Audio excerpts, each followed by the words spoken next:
Unfortunately, Chris couldn't be here. He got caught in a meeting, so it's just me. So yes, I'm going to be looking at the challenges for students engaging in assessment, so focusing mainly on in-person assessment, kind of final exams, all that kind of stuff. And then I speak a little bit about, say, alternatives to, say, in-person kind of final exams again. So these are kind of the topics that I'm going to cover. So I'll start off with travelling and our commuter students. We see so many students feeling the effects of the housing crisis at the moment. There are students driving an hour for a day of lectures, travelling on train for 2 hours for a day of lectures.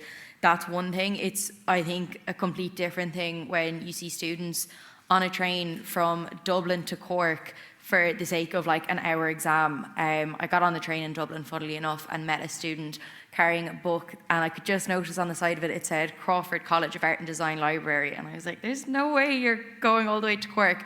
Had a chat with him, and he surely enough was going to Cork for an exam, a 1 hour exam, and then had to get all the way back up to Dublin that evening. I just think it's ridiculous.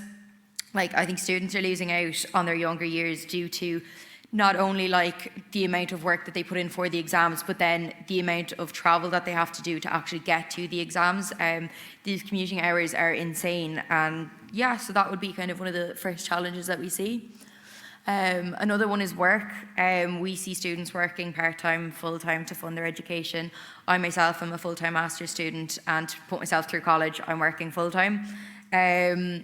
Like, trying to take time out of work to get to an exam, to sit your 2 hour exam. Like, a lot of students miss out on a day of work because of that. Between the travel, the actual exam itself, that's a day's wages that they could have used for food. They could have put towards bills, accommodation, anything like that. The students are suffering,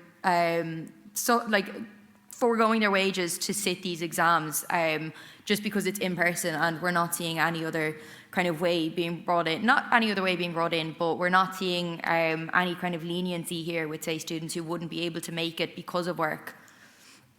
So another challenge that we're seeing is international students and the need to learn the Irish system. So with this, we see a lot of international students facing loneliness, homesickness, mental health issues then because of that, struggling. And then not only that, there's an added pressure to try and figure out how the Irish system works and how our exam systems are run, and the fact that they have to do this in person, they have to be there. There's all these rules and regulations in place that are completely different from, say, their home country, and it's just not fair.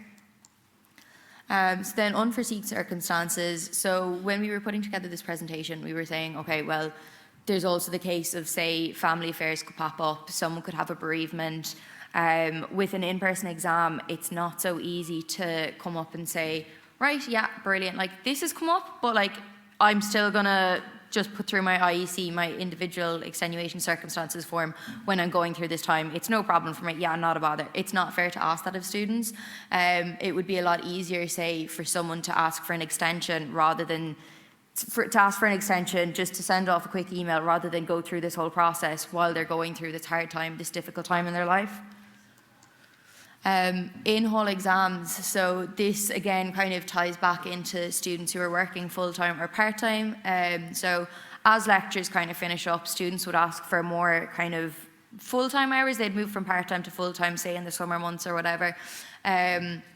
It's kind of not only taking time out of their working schedules then to do the exam, sit the exam and study for the exam. A lot of places will have exam halls, like external exam halls, so it means students can't only rock up to their own college, they have to go and find the area, kind of navigate the area, find out where they're going, figure out how to get there. It all just adds up in time, and it just means it's more time off that they have to take from work. So then we looked at potential ideas and kind of alternatives to in-person final exams. So we looked at continuous assessment. So this varies per module and per course. Some continuous assessments could be 30%, some could be 50%. I know myself, one of the big kind of, I suppose, advantages to my course is that it's all continuous assessment. I wouldn't be able to work full-time and do in-person exams. Like, I'm lucky enough that my assessments are just like on continuous basis. So some examples of this: multiple choice questions, presentations, reports, and practical exams. So online exams would be another example of an alternative. So rather than having in-person written exams, trying to memorise and regurgitate all the information that you have throughout the year, online exams, generally an open book kind of would be a good way to do it, is what we've seen, because lecturers can, say, ask the students a question and see how they apply the knowledge that they've learned, rather than just kind of writing out word for word what they've learned throughout the year. Different paragraphs, you have to have certain words. It's just easier. It gives students the kind of the chance to show off what they've learned and how they understand the work. So AI, we've spoken about it a lot. I know there was the example made of, say, a book review and then a critical analysis. That was an example, say, that I had in my college this year. I thought it was a really good way of doing it. Obviously, there are concerns around it, but I think there's no avoiding it. It's something that we need to learn how to integrate now. We need, it's not going away. We do need to learn how to use it. We're seeing more and more students use it kind of coming out of the pandemic, regardless to whether lecturers want to see it or not, it's happening. So we might as well just kind of integrate it and get used to it and find a way to actually use it in a way that benefits the students rather than penalising them for using it. And end of term exams, so again, kind of looking at that more open book style exam, it benefits a lot of students more so than just kind of regurgitating what you've learned throughout the year again. Rather than using the module materials provided, they encourage students to use other resources provided by lecturers. So you might be given a reading during the year that you could look at, try and ask questions about that, see, kind of pull out the bits from that and kind of see what you've learned from it and apply that to the work. Yeah, thank you.